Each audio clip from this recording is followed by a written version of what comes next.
Hello दोस्तों, मैं Sarla Yadav SY Hindi platform channel पर एक बार फिर से आप सभी का हार्दिक अभिनंदन करती हूं।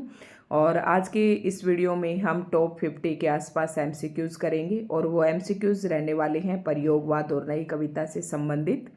और हम अपने चैनल पर तैयारी कर रहे हैं TGT PGT एस्टेट 2024, जो कि 7 और 8 दिसंबर को होने वाला था, लेकिन अभी ये फिलहाल पोस्टपोन हो चुका है और न्यू डेट इसकी अभी आई नहीं है। और क्लास नंबर आज हमारी रहेगी 51। जो भी कैंडिडेट आज की इस वीडियो से नया जुड़ा है और अगर अभी तक की जो 50 क्लासेज ये है, ये सारी MCQs की नहीं है। इसमें मैंने हिंदी साहित्य पढ़ाया है TGT PGT एस्टेट के लिए बिल्कुल स्टार्टिंग से, आदिकाल, भक्तिकाल, रीतिकाल और फिर आधुनिक काल। और अब हम फिर MCQs, पहले मैंने सारा जो आदिकाल, भक्तिकाल, रीतिकाल है, आधुनिक काल है, उन्हें डिटेल से पढ़ाया है और डिटेल से पढ़ाने के बाद मैंने हर काल के MCQs करवाए हैं।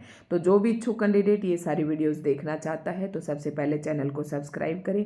उसके बाद चैनल की जब प्लेलिस्ट चेक करेंगे आप तो TGT PGT एस्टेट 2024 के नाम से आपको प्लेलिस्ट मिल जाएगी, उसमें सभी वीडियोज़ आपको मिल जाएंगे। साथ ही SY हिंदी प्लेटफॉर्म के नाम से मेरा टेलीग्राम चैनल है, आप टेलीग्राम चैनल को ज्वाइन कर लें, क्योंकि वहाँ पर मैं जो वीडियो यूट्यूब पर अपलोड करती हूँ वो सारी वीडियोस मैं टेलीग्राम चैनल पर भी शेयर करती हूँ। तो आज की वीडियो UGC नेट वालों के लिए भी इम्पोर्टेंट है, HPSC असिस्टेंट प्रोफेसर के स्क्रीनिंग एग्जाम के लिए महत्वपूर्ण है और साथ में जितने भी टेट हैं या जो भी प्रतियोगी परीक्षाएँ हैं जहाँ पर हिंदी साहित्य पूछा जाता है, सभी प्रतियोगी परीक्षाओं के लिए इम्पोर्टेंट है। तो प्रयोगवाद देखते हैं। इससे पहले मैंने भारतेंदु युग, द्विवेदी युग, छायावादी और प्रगतिवाद यहाँ तक के MCQs में डाल चुकी हूँ और आज हम प्रयोगवाद और नई कविता से संबंधित जो टॉप क्वेश्चंस है उन्हें करेंगे। क्वेश्चंस MCQs क्यों करने चाहिए? क्योंकि आपने डिटेल से वीडियो सारी देखी हैं, काफ़ी कैंडिडेट हमारे साथ जुड़े हुए हैं, अच्छा रिस्पॉन्स उनका आ रहा है, तो मन भी करता है कि उनके अकॉर्डिंग पढ़ाया जाए। तो प्रयोगवाद पर आज हम करने वाले हैं कुछ MCQs, और जहाँ पर भी आप ईमानदारी से अपने आंसर कीजिए वीडियो को रोक रोक कर, और लास्ट में अपने आप को जज कीजिए कि कितने प्रतिशत में से कितने क्वेश्चनों में से आपके कितने सही हैं। आपको लगता है कि ये प्रश्न तो यार मेरा गलत नहीं होना चाहिए था लेकिन फिर भी गलत हो रहा है, तो आपको क्या करना है कि आप अपनी एक किताब उठाइए, कोई भी जो बुक आपने ले रखी है। फिर मेरे पास एक कमेंट आया था कि मैम बुक सजेस्ट कीजिए, तो मैं देखो जो भी बुक आपको सजेस्ट करूँगी, मेरे पास एक अशोक तिवारी की बुक है और ये सब्जेक्टिव बुक है। इसमें हर जो टॉपिक है वो सब्जेक्टिव तरीके से दिया गया है, काफ़ी इम्पोर्टेंट मतलब अच्छा कंटेंट इसमें दिया गया है। तो मैं अशोक तिवारी की बुक से पढ़ाती हूँ और फॉलो भी करती हूँ। और एक प्रतियोगिता साहित्य सीरीज़, तो प्रतियोगिता साहित्य सीरीज़ में थोड़ा सा कम है, लेकिन जो अशोक तिवारी की बुक है ये UGC नेट तक का सिलेबस कवर करती है। तो कुछ एक टॉपिक मैं यहाँ से भी पढ़ाती हूँ, तो अशोक तिवारी की बुक आप ले सकते हैं, एक बार आप देखकर चेक कर लें। और जो वस्तुनिष्ठ पढ़ाती हूँ मैं वो सरस्वती पांडे और गोविंद पांडे वाली वस्तुनिष्ठ हिंदी साहित्य का इतिहास, उस वाली बुक से पढ़ाती हूँ। तो दोनों किताबें मैंने आपको बता दी हैं। तो अगर आप ऑब्जेक्टिव टाइप से पढ़ना चाहते हैं, यानी कि एक लाइनर क्वेश्चन के हिसाब से आप पढ़ना चाहते हैं, तो गोविंद पांडे, सरस्वती पांडे की बुक ले सकते हैं।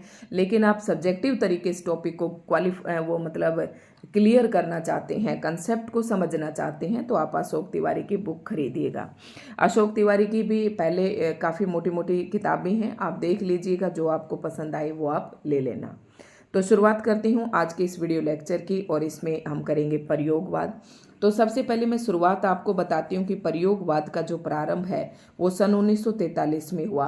वैसे तो जब मैंने वीडियो पढ़ाई थी तो सारी बातें आपको वहाँ पर बता दी थी, लेकिन थोड़ा सा यहाँ पर रिवाइज करवा देती हूँ। तार सप्तक, यानी कि तार सप्तक का जो प्रकाशन है ना, वो 1943 में आगे के संपादन में हुआ और यहीं से प्रारंभ माना जाता है प्रयोगवाद का। प्रयोगवाद के जो कवि थे वो नए नए प्रयोग करने में विश्वास रखते थे। अब प्रयोग का मतलब यहाँ पर एक्सपेरिमेंट नहीं है, यहाँ पर हिंदी साहित्य के दृष्टिकोण से देखें तो प्रयोग का मतलब है नए नए बिंब, नए नए प्रतीक, नए नए उपमानों का प्रयोग करना, चाहे वो भाषा के दृष्टिकोण से हो, चाहे तो विषय वस्तु के दृष्टिकोण से हो, चाहे भाव के दृष्टिकोण से हो। तो इन्होंने नए नए प्रयोग प्रयोग किए, इसलिए इसको कहा जाता है प्रयोगवाद। बाकी हमने काफ़ी डिटेल से बता दिया था। तो यहाँ पर प्रयोगवाद में क्या है कि 4 सप्तक प्रकाशित होते हैं। पहला जो सप्तक है वो पहले सप्तक के नाम से नहीं है, तार सप्तक के नाम से प्रकाशित हुआ और ये 1943 में प्रकाशित हुआ। दूसरा सप्तक जो है 1951 में प्रकाशित हुआ, तीसरा सप्तक 1959 में और चौथा सप्तक 1979 में प्रकाशित हुआ। सभी सप्तक के अंदर 7-7 कवि हैं और 7-7 कवियों की अपनी रचनाएं भी हैं और इन कवियों की जो रचनाएं हैं वो हम नई कविता के अंतर्गत पढ़ते हैं और काफ़ी डिटेल से मैंने पढ़ाया है। ठीक है, तो दूसरा सप्तक के अंदर भी 7 कवि हैं, तीसरे में भी 7 कवि हैं और चौथे में भी 7। तो सभी सप्तक के कवियों का नाम आपको पता होना चाहिए कि ये कवि कौन से सप्तक में आता है, ये कवि कौन से सप्तक में आता है, इसका प्रकाशन कब हुआ। तो उम्मीद करती हूँ कि ये सब आपने पढ़ लिया होगा। अब शुरुआत करते हैं एमसीक्यूज की। तो सबसे पहला ही प्रश्न है, निम्नलिखित में से कौन सा नाम सही है। और अभी तक 238 के आसपास प्रश्न मैं आधुनिक काल के करवा चुकी हूँ, जिसमें भारतेंदु युग, द्विवेदी, प्रगति और छायावाद और प्रगतिवाद तक के प्रश्न मैंने यहाँ पर समेट लिए हैं। निम्नलिखित में से कौन सा नाम सही है, देखो यही प्रश्न पूछ लिया है। पहला सप्तक, दूसरा सप्तक, तीसरा सप्तक या तार सप्तक। तो पहला नाम ये सही है, तार सप्तक। पहला जो सप्तक प्रकाशित हुआ था जिसे 1943 में, उसको हम पहला सप्तक नहीं कहते, उसे हम तार सप्तक कहते हैं। और ये प्रश्न पेपर में पूछा जाता है बच्चों को कंफ्यूज करने के लिए। तो पहला सप्तक कोई सप्तक था ही नहीं, तार सप्तक, फिर दूसरा सप्तक, फिर तीसरा सप्तक और फिर चौथा सप्तक। पहला सप्तक का प्रकाशन 1943 में, दूसरे का 1951 में और तीसरे का 1959 में। ठीक है, ये आगे के संपादन में प्रकाशित हुआ था तार सप्तक।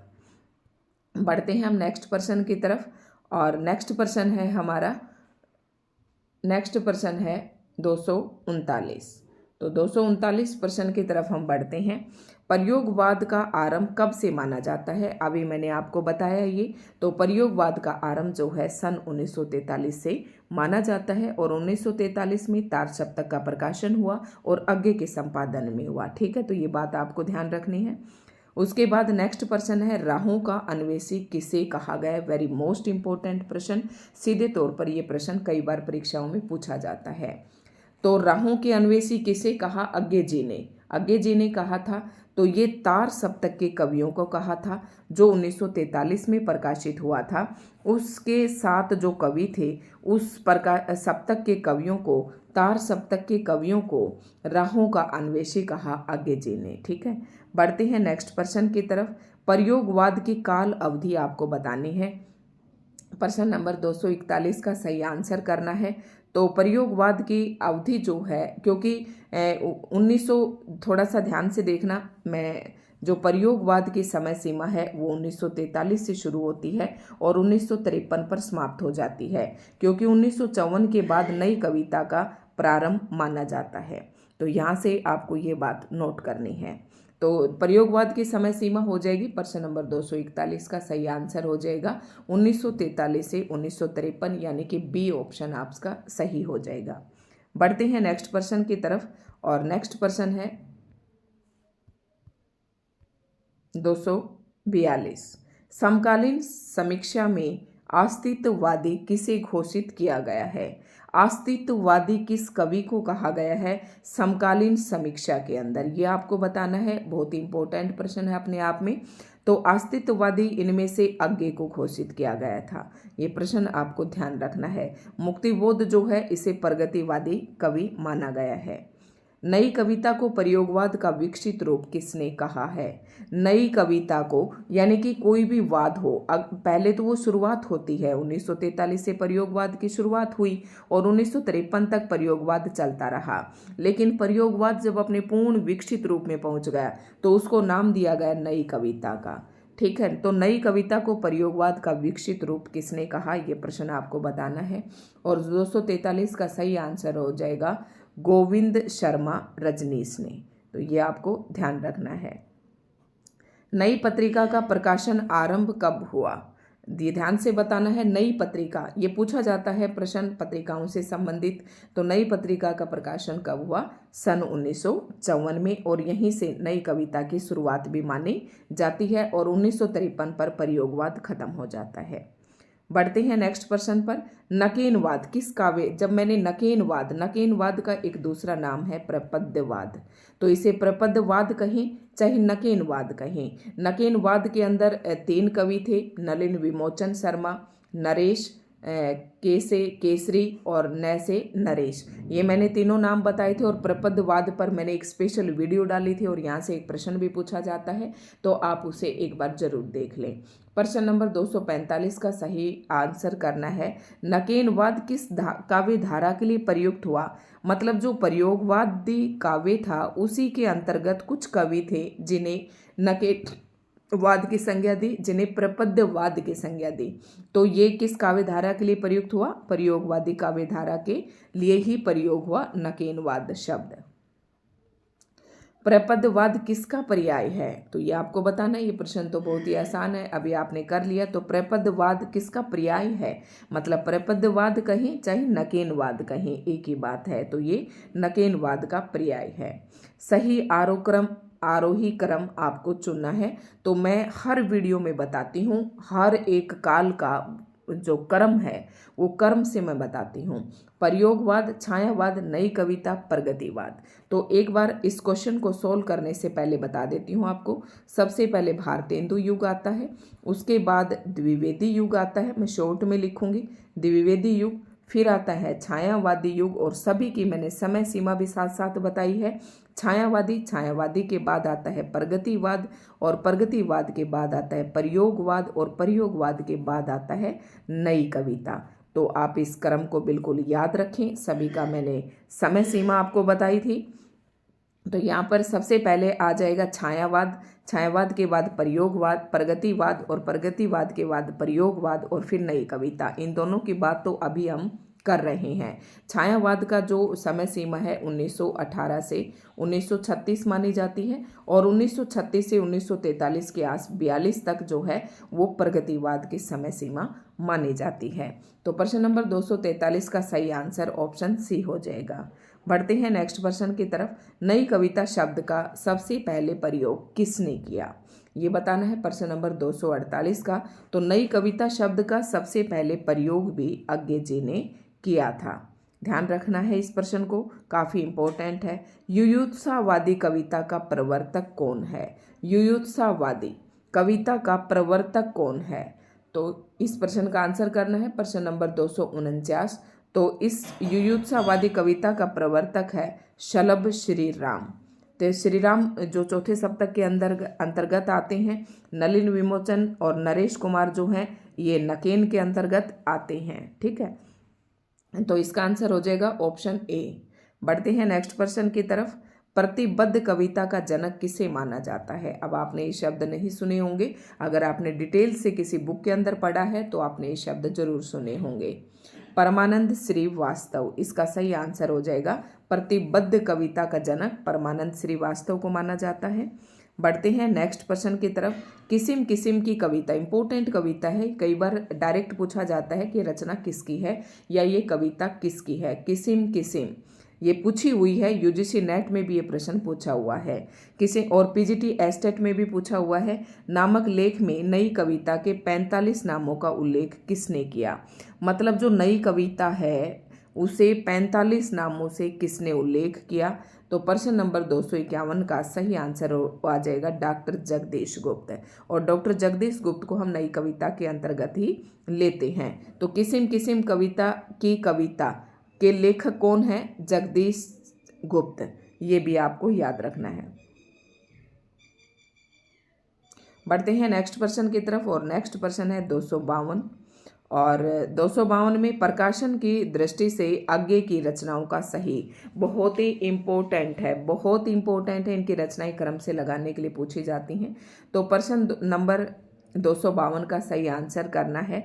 तो इनकी सबसे पहले इनमें से 4 रचनाएं दी गई हैं। तो सबसे पहले आ जाएगी भगनदूत, और भगनदूत का जो प्रकाशन है 1933 में हुआ। अगर ऐसे प्रश्नों को सोल्व कैसे करना है मैं कई बार बता चुकी हूँ। अगर आपको 2 रचनाओं का भी पता है तो 2 ऑप्शन आपके कट हो जाएंगे, भगनदूत 1933 में और चिंता 1942 में। 1942 में अब आप देखिएगा 1933 वाली पहले आनी थी, भगनदूत पहले चिंता बाद में, तो ऑप्शन कट।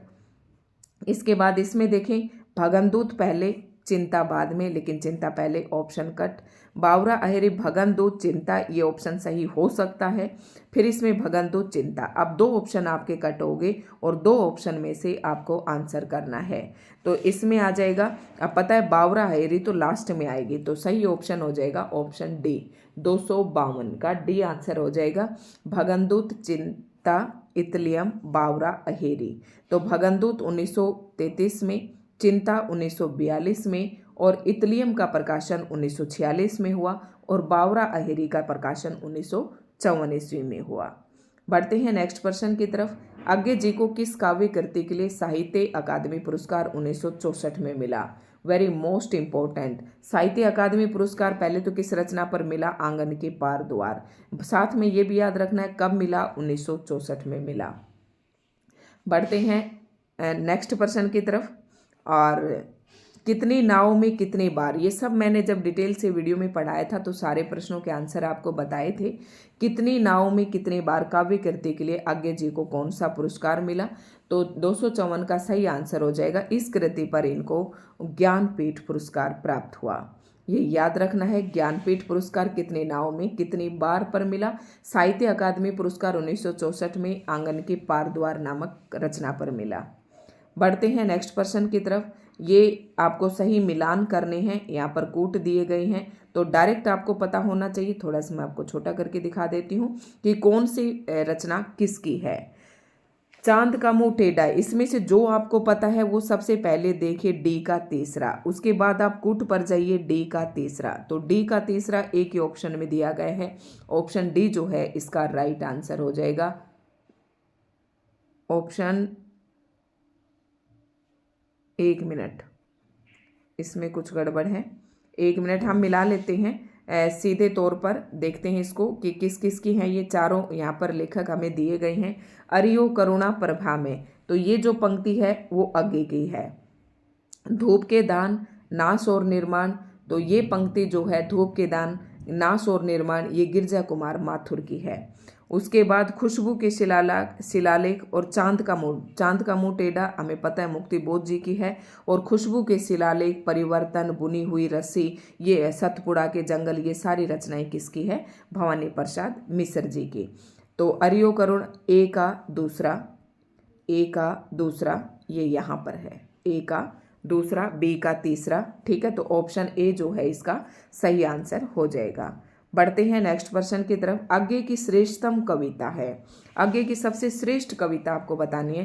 प्रश्न नंबर 256 का आंसर करना है और 256 का आंसर है ऐसा दे वीणा। बी ऑप्शन जो है इसका सही आंसर हो जाएगा। बढ़ते हैं नेक्स्ट प्रश्न की तरफ और प्रश्न है अगला, चीन की एक लोक कथा पर आधारित लंबी कविता, ये प्रश्न पूछा जाता है। प्रश्न नंबर 257, तो जिसमें चीन की एक लोक कथा पर आधारित है वो लंबी कविता बतानी है और लंबी कविता है ऐसा दे वीणा। तो 257 का सही आंसर ऑप्शन सी हो जाएगा। आगे की प्रसिद्ध, प्रश्न नंबर 258, आगे की प्रसिद्ध व्यंग्य कविता है, ये मैंने पहले भी बताया था। तो व्यंग्य कविता कौन सी है? सांप तुम सभ्य तो हुए नहीं, इसकी एक पंक्ति है जो काफी बार परीक्षा में पूछी जाती है। तो सांप कविता व्यंग्य प्रधान कविता है और सांप तुम सभ्य तो हुए नहीं, ये पंक्ति काफी इंपॉर्टेंट है और ये पंक्ति आज्ञे जी की है। 59 प्रश्न है, आगे की किस काव्य ग्रंथ की आरंभिक पंक्तियों पर उमर खयाम की रुबाइयों का प्रभाव है? ये प्रश्न भी मैंने करवाया था। प्रश्न नंबर 59, बावरा अहेरी, इसका सही आंसर हो जाएगा। बावरा अहेरी पर उमर खयाम की रुबाइयों का प्रभाव दिखाई देता है। बढ़ते हैं नेक्स्ट प्रश्न की तरफ। आगे की किस काव्य कृति का विषय प्रेम है?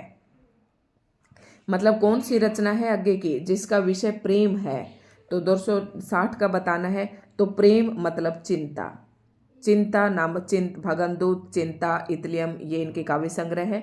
तो जो चिंता नामक इनकी काव्य कृति है उसका विषय प्रेम है। नेक्स्ट बढ़ते हैं नेक्स्ट प्रश्न की तरफ।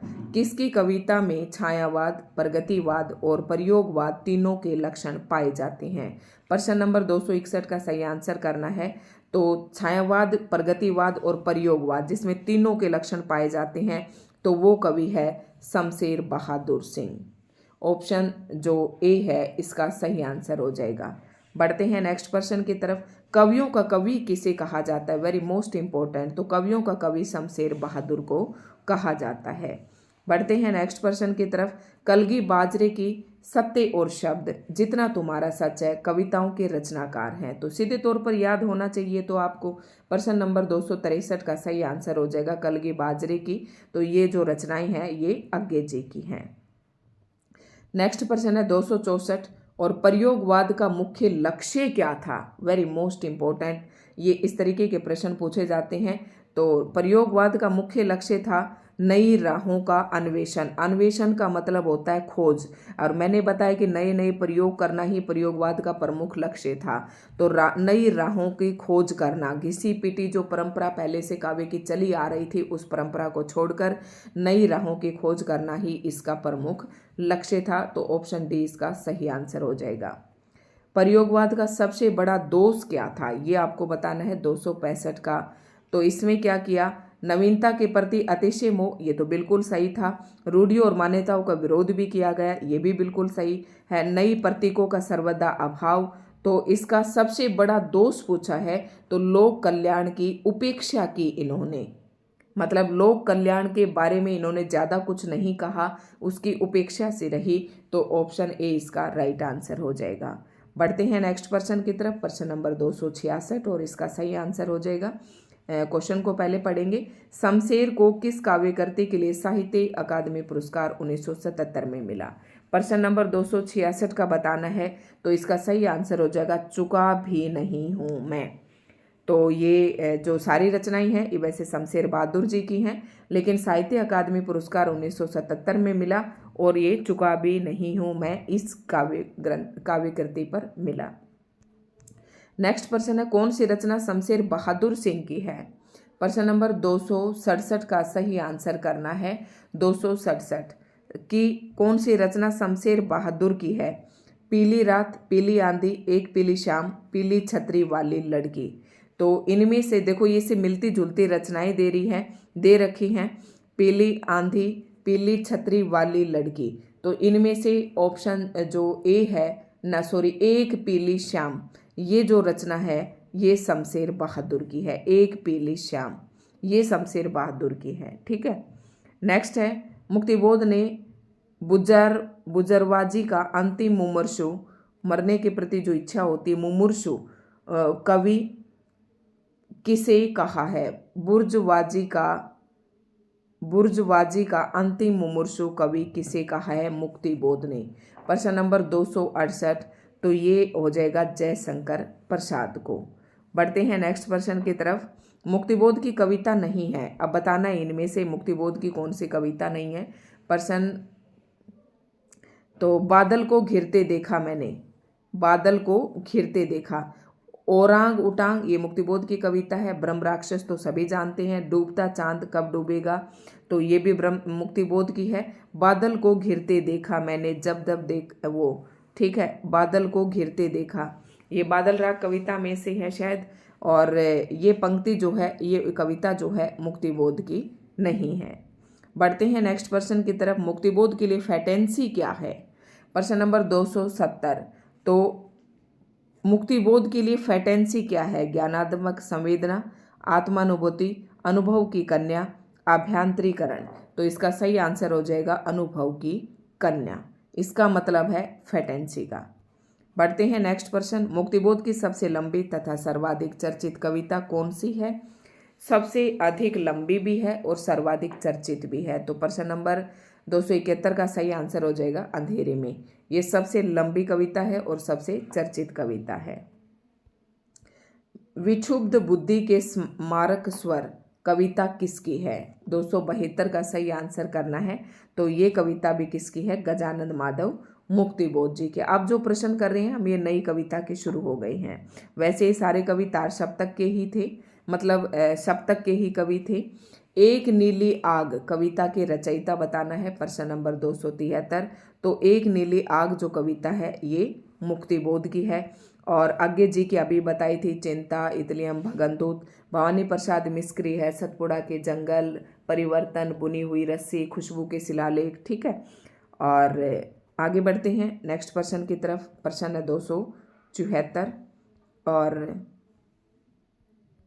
मुक्तिबोध की अंधेरे में कविता को आधुनिक जन इतिहास का स्वतंत्रता पूर्व और पश्चात का एक दहकता इस्पाती दस्तावेज किसने कहा है? Very most important person. 274 का सही आंसर करना है। तो ये मैंने बताया था, शमशेर बहादुर सिंह ने कहा है। ये सब मैंने डिटेल से पढ़ा रखे वीडियो में। मुक्तिबोध की किस पुस्तक को मध्य प्रदेश सरकार ने 19 सितंबर 1962 को प्रतिबंधित किया था? प्रश्न नंबर 275 का सही आंसर बताना है। तो मुक्तिबोध की किस पुस्तक को मध्य सरकार ने, मैंने बताया था ये भारत इतिहास और संस्कृति, इस पुस्तक को 19 सितंबर 1962 को प्रतिबंधित कर दिया था मध्य प्रदेश सरकार ने। नेक्स्ट प्रश्न है, प्रयोगवादी कविता में प्रमुखता किसकी है? प्रयोगवादी कविता में प्रमुखता किसकी है?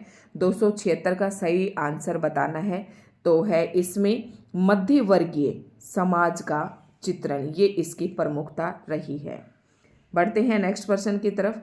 किसे नई कविता का कवि नहीं कहा जा सकता? प्रश्न नंबर 277। तो नागार्जुन को नहीं कहा जा सकता। नागार्जुन जो है एक प्रगतिवादी कवि हैं, बाकी ये सारे प्रयोगवाद के कवि हैं। नई कविता की विशेषता नहीं है। तो 278 का सही आंसर करना है ईश्वर में आस्था। तो इसका सही आंसर हो जाएगा जी, विशेषता नहीं है पूछा है तो ईश्वर में आस्था और असंशय की स्थिति, ये जो ऑप्शन है ये नई कविता की विशेषता नहीं है। अब देखो आपको ये तो नहीं है बतानी है, तो बाकी जो 3 प्रवृत्ति ये आपको याद कर लेनी है, ठीक है। क्योंकि जो नई कविता है वो जीवन के प्रति आस्थावान कहने के लिए करती है, परंपराओं मान्यताओं का विरोध करती है और नए सौंदर्य बोध का उद्घाटन करती है। ये तीनों विशेषताएं हैं। नेक्स्ट प्रश्न है, नई कविता का केंद्र बिंदु है। प्रश्न नंबर 279 का आंसर बताना है। तो नई कविता का केंद्र बिंदु क्या है? तो इसमें है लोक जीवन की अभिव्यक्ति। 27 का सही आंसर हो जाएगा लोक जीवन की अभिव्यक्ति, ये इसका प्रमुख केंद्र है।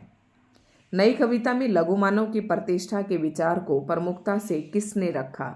280 का सही आंसर देना है, ये मुक्तिबोध ने रखा, ठीक है। नेक्स्ट प्रश्न की तरफ बढ़ते हैं। नई कविता को बिंब प्रधान किसने माना? नई कविता को बिंब प्रधान किसने माना? 281 का सही आंसर बताना है। तो नई कविता को बिंब प्रधान ये माना 281 का शंभुनाथ सिंह ने, ठीक है। बढ़ते हैं नेक्स्ट प्रश्न की तरफ और थोड़ा जल्दी जल्दी करेंगे क्योंकि हमने सारा डिटेल से पढ़ रखा है। और नए कवियों को संबोधित कविता, नए कवियों को संबोधित कविता नए कवि के प्रति के रचयिता, नए कवि के प्रति ये बताना, ये मैंने पढ़ा है तब भी बताया था। तो नए कवि के प्रति ये कविता है अज्ञे जी की। नाश और निर्माण काव्य संग्रह की रचना है। नाश और निर्माण, धूप के धान, शिलापंख चमकीले। तो 283 का आंसर आपको बताना है। ये सारी रचनाएं हैं नाश और निर्माण, धूप और ये धान, ये गिरजा कुमार माथुर की रचनाएं हैं, ठीक है। नेक्स्ट प्रश्न है, मैमपल, स्वपन भंग और अनुरक्षण काव्य कृतियों के रचनाकार हैं। प्रश्न नंबर 284 के सही आंसर हो जाएंगे प्रभाकर माचवे। नेक्स्ट प्रश्न है, समय देवता, इंपॉर्टेंट रचना है समय देवता, किसकी रचना है? 285 का सही आंसर करना है। तो समय देवता गिरजा कुमार माथुर की रचना है। बढ़ते हैं नेक्स्ट प्रश्न की तरफ। अयोध्या से चित्रकूट तक आयोजित लेखकों की पद यात्रा का नेतृत्व किसने किया? प्रश्न नंबर 286। तो इसका सही आंसर हो जाएगा अज्ञे ने किया। अयोध्या से चित्रकूट तक आयोजित लेखकों की पद यात्रा का नेतृत्व किसने किया? प्रश्न नंबर 286। तो अज्ञे ने किया। नेक्स्ट है, सिर पर जूता पैर में टोपी, ये कविता किसकी है? प्रश्न नंबर 287। तो ये लक्ष्मीकांत वर्मा जी की है और इनमें ज़्यादा कुछ समझाने का नहीं है। मेरा प्रतिनिधि राम मनोहर लोहिया के प्रति लिखी गई आधुनिक हिंदी कविता है। इसके रचनाकार बताना है। अब यहाँ पर 2 बातें याद रखनी है। मेरा प्रतिनिधि कविता जो है वो कौन से आधुनिक हिंदी, मतलब ये जो आधुनिक हिंदी कविता है ये किसके प्रति लिखी गई? तो राम मनोहर लोहिया के लिए लिखी गई। 288 का सही आंसर हो जाएगा रघुवीर सहाय। बढ़ते हैं नेक्स्ट प्रश्न की तरफ। प्रश्न काल की दृष्टि से सही अनुक्रम बताना है। 289। प्रश्न नंबर 289, तो बांस का पुल, एक सुनी नाव, गर्म हवाएं, तो ये सर्वेश्वर दयाल सक्सेना की हैं सारी। ठीक है, इनको क्रम से लगाना है, तो ऑप्शन ए जो है इसका सही आंसर हो जाएगा। ये 58 से 63 के बीच में प्रकाशित हुई। एक सुनी नाव जो है 63 से 66 के बीच में इसका समय काल है। ठीक है, तो इनको आप ऐसे ही कर लें। नेक्स्ट प्रश्न है 290, सीता के परित्याग से संबंधित रचना कौन सी है? प्रश्न नंबर 290, तो अग्निलेख, ये भारत भूषण की रचना है, इसको आपको ध्यान से रखना है। और संशय की एक रात, ये नरेश मेहता की है। महाप्रस्थान भी ये नरेश मेहता की है, लेकिन अग्निलेख जो है ये भारत भूषण की है। बढ़ते हैं नेक्स्ट प्रश्न की तरफ। प्रश्न नंबर 291, और साखी किस कवि का काव्य संग्रह है? प्रश्न नंबर 291 का सही आंसर बताना है। तो साखी किस कवि का काव्य संग्रह है? ये विजय देव नारायण शाही का है। नेक्स्ट प्रश्न है, संवेदनात्मक ज्ञान और ज्ञानात्मक संवेदन सूत्र का प्रयोक्ता कौन है? 292 का सही आंसर बताना है। संवेदनात्मक ज्ञान और ज्ञानात्मक संवेदन, ये सही आंसर हो जाएगा ऑप्शन बी, गजानन माधव मुक्तिबोध। 292 का सही आंसर बी ऑप्शन। नेक्स्ट प्रश्न है, आत्मजयी, आत्मजयी के रचनाकार है 293 का कुंवर नारायण। इसका सही आंसर हो जाएगा कुंवर नारायण। इंपॉर्टेंट है ये रचना। नेक्स्ट प्रश्न है 294, माया दर्पण किसकी रचना है? 294 का सही आंसर बताना है। तो माया दर्पण जो है ये श्रीकांत की है। ये कविताएं मैंने शायद साठोत्तरी कविता या नई कविता के आसपास हैं, तो ये एक पृष्ठ की हैं, मैं और आपको करवा दूंगी ये। तो माया दर्पण किसकी रचना है? 294 का सही आंसर श्रीकांत की। पटकथा कविता किसने लिखी? 295 का सही आंसर है। तो पटकथा जो कविता है ये धूमिल की है। नेक्स्ट प्रश्न है 296, प्रकाशन की दृष्टि से इन रचनाओं का सही अनुक्रम बताना है। चकित है, दुख, बुनी हुई रस्सी, खुशबू के शिलालेख, ये तो भवानी प्रसाद मिश्र की हैं। गीत फरोश, ये काफ़ी इंपॉर्टेंट रचना है। सारी रचनाएं भवानी प्रसाद मिश्र जी की हैं, तो इनमें से गीत फरोश सबसे पहले आएगी, फिर चकित है, दुख, और फिर बुनी हुई रस्सी। तो जो ये ऑप्शन सी जो है इसका सही आंसर हो जाएगा गीत फरोश। ठीक है, नेक्स्ट प्रश्न है, निम्नलिखित काव्य कृतियों को उनके रचनाकारों के साथ सुमेलित करना है। तो मैं यहाँ पर आपको बता देती हूँ, क्योंकि ऑप्शन जो है दूसरी कूट जो है दूसरी तरफ है। संशय की एक रात, ये नरेश मेहता की कविता है, और उसके बाद है नरेश मेहता, याद रखना है। काठ की घंटियाँ, ये सर्वेश्वर दयाल सक्सेना की है। संसद से सड़क तक, ये धूमिल की है। और जो मछली घर है ये विजय देव नारायण शाही की रचना है। तो अब आप इन्हें मिला लें। नेक्स्ट पृष्ठ पे है, इसलिए मैंने एक ही जगह पर आपको बता दिया है। संशय की एक रात की विधा है, ये बताया था, पढ़ाया था तब भी। प्रश्न नंबर 298, तो संशय की एक रात ये किस विधा के अंतर्गत आता है? तो 298 का सही आंसर है, ये काव्य नाटक है। नेक्स्ट प्रश्न है, निम्नलिखित में से किस कवि को ज्ञानपीठ पुरस्कार मिला? दिनकर, धूमिल, आगे, कुंवर नारायण। प्रश्न नंबर 299 का, तो ज्ञानपीठ पुरस्कार नहीं मिला ये बताना है आपको। तो कुंवर नारायण जी को नहीं मिला। 299 का सही आंसर है, सॉरी, धूमिल, धूमिल आएगा इसका आंसर। ठीक है, बाकी तो इनका तो हम पढ़ा है अभी। और प्रश्न नंबर 300 है, निम्नलिखित में से किस काव्य कृति को साहित्य अकादमी पुरस्कार नहीं मिला? तो थोड़ा सा आपको ये सारे साहित्य जो पुरस्कार आप पढ़ना चाहते हैं तो इनकी वीडियो मैंने बनाकर डाल रखी है, किस किस ने कब कब किस किस रचना पर साहित्य अकादमी पुरस्कार मिला, किसको ज्ञानपीठ, तो ये वीडियो आप देख लें। प्रश्न नंबर 300 का सही आंसर है पुरस्कार नहीं मिला, साहित्य अकादमी पुरस्कार नहीं मिला। प्रश्न नंबर 300 का सही आंसर है, तो इसको सतरंगी पंखों वाले, ये नागार्जुन की रचना है, इस पर नहीं मिला। बाकी इन तीनों रचनाओं पर साहित्य अकादमी पुरस्कार मिला है। साहित्य अकादमी का स्थापन वर्ष बताना है। प्रश्न नंबर 301, तो साहित्य अकादमी का स्थापन वर्ष 1953 है। ठीक है, बढ़ते हैं नेक्स्ट प्रश्न की तरफ। निम्नलिखित में से किसकी कविता में प्रगतिवाद, प्रयोगवाद और नई कविता की विशेषताओं का सामंजस्य है? ये प्रश्न मैंने तब भी करवाया था। तो प्रभाकर माचवे की कविताओं में इन तीनों का सामंजस्य देखने को मिलता है। बढ़ते हैं नेक्स्ट प्रश्न की तरफ। अरुण कमल की काव्य कृति नहीं है। 303, तो ये पहाड़ पर लालटेन, ये इनकी काव्य कृति नहीं है, बाकी ये सारी रचनाएं इन्हीं की हैं। नेक्स्ट प्रश्न है, काफ़ी सारे प्रश्न यहाँ पर हमारे हो गए हैं और साठोत्तरी कविता भी भाई करवानी पड़ेगी, इसके भी क्वेश्चन है यहाँ पर। प्रश्न नंबर 304 है, तो यहाँ पर बताना है, सुमेलित करना है। तो बची हुई पृथ्वी ये किसकी है? ये लीलाधर जंगूड़ी की है और लीलाधर जंगूड़ी की रचना है। नेक्स्ट है, लक्कड़ भग्गा हंस रहा है, ये रचना चंद्रकांत देवताले की है। और आत्महत्या के विरुद्ध ये रघुवीर सहाय की है। और नेपथ्य में हंसी ये राजेश जोशी की है। तो आप इन्हें मिला लें, थोड़ा सा मेरे पास समय का अभाव है और वीडियो को मैं बहुत जल्दी समाप्त करना चाहती हूँ। नेक्स्ट प्रश्न है 305 और ये भी इम्पोर्टेंट है। साठोत्तरी कविता सुमेलित करना है, ये काव्य आंदोलन है और ये इनके प्रवर्तक हैं। तो साठोत्तरी कविता के प्रवर्तक कौन है, इसका आंसर आपको बताना है। तो इसके हैं सलील गुप्त। ए कविता के कौन है? ए कविता जगदीश चतुर्वेदी। ए कविता के हैं जगदीश चतुर्वेदी। ताजी कविता किसने कहा? लक्ष्मीकांत वर्मा ने। और सहज कविता किसने कहा? रविंद्र भ्रमर ने। तो इनके प्रवर्तक हैं, इन्हें आप याद कर लें। उसके बाद काव्य संग्रह इतिहास हंता के रचनाकार हैं। प्रश्न नंबर 306 का सही आंसर बताना है, 306। तो इसका आंसर हो जाएगा जगदीश चतुर्वेदी।